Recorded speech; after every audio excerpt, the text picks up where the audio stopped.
Le 19 juin est consacré Journée mondiale de lutte contre la drépanocytose.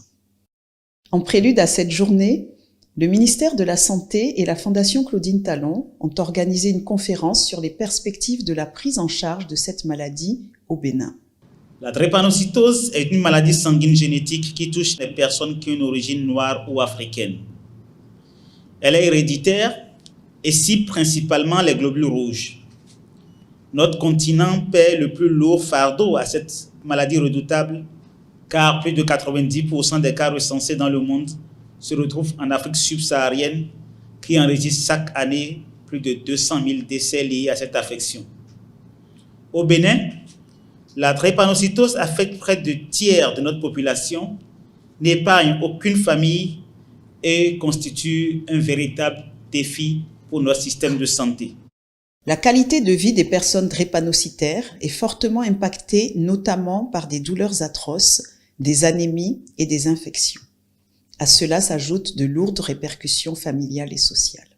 Déjà toute petite, on m'a fait comprendre que j'étais différente des autres.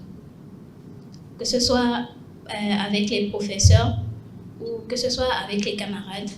J'ai su très tôt que quelque chose n'allait pas chez moi.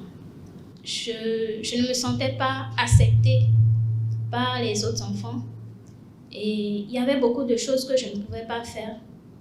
Par exemple, comme sortir sous la pluie, marcher, aller acheter dehors, il fallait tout le temps que je sois couverte comme là maintenant. Faire du sport, il y avait un sport que j'appréciais beaucoup, le basket, que je ne pouvais pas faire parce qu'il ne fallait pas, par exemple, sauter. Lors des crises, nous avons tellement mal dans notre corps et dans notre esprit que on a l'envie de laisser tomber, de se laisser aller, de laisser la crise nous emporter. Alors, si vous avez des parents qui ont des enfants drépanocytaires, je vous en prie, il ne faut pas les culpabiliser. Ça ne dépend pas du niveau intellectuel. C'est des choses qu'on ne maîtrise pas toujours. Je ne savais pas qu'en 2002, mon enfant va être diagnostiqué drépanocytaire. Et on a vécu cette expérience pendant 5 ans, 5 douloureuses années où la vie bascule complètement. Doris a été greffée à l'âge de 5 ans. Aujourd'hui, elle a 22 ans. Elle n'a plus jamais fait de crise. Je crois que c'est la mieux portante dans la famille. Elle fait son Master 1 en psychologie clinique. Et voilà, la greffe, ça change vraiment la vie. La greffe est le seul traitement curateur qui permet vraiment d'induire la guérison. Les enfants, après une greffe, peuvent affronter le froid, le chaud, etc. Ils peuvent faire de l'activité sportive intense. Quant à la qualité de vie, c'est fondamental. La qualité de vie est très significativement meilleure qu'avec les autres traitements. Grâce aux avancées scientifiques et médicales, le monde dispose désormais de meilleures connaissances et de nouveaux outils pour prévenir et traiter la drépanocytose. L'objectif du ministère de la Santé est clair: réduire le nombre de nouveaux cas et améliorer la prise en charge des patients sur toute l'étendue du territoire.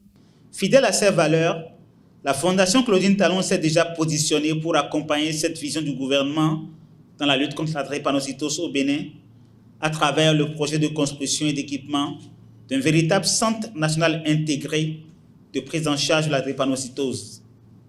Cette ambition permettra non seulement de renforcer les soins actuellement fournis aux enfants, mais aussi d'intégrer dans une approche multidisciplinaire et holistique la prise en charge de tous les patients, du nouveau-né à l'adulte, y compris la femme enceinte, ainsi que le développement et la conduite de projets de recherche innovants. Ce centre permettra de renforcer la coordination entre les différents acteurs de la santé pour assurer une synergie dans la prise en charge globale et continue des patients. Les perspectives de ce nouveau centre de prise en charge, qui proposera des traitements innovants, viennent ainsi redonner de l'espoir à toutes les personnes touchées par la drépanocytose.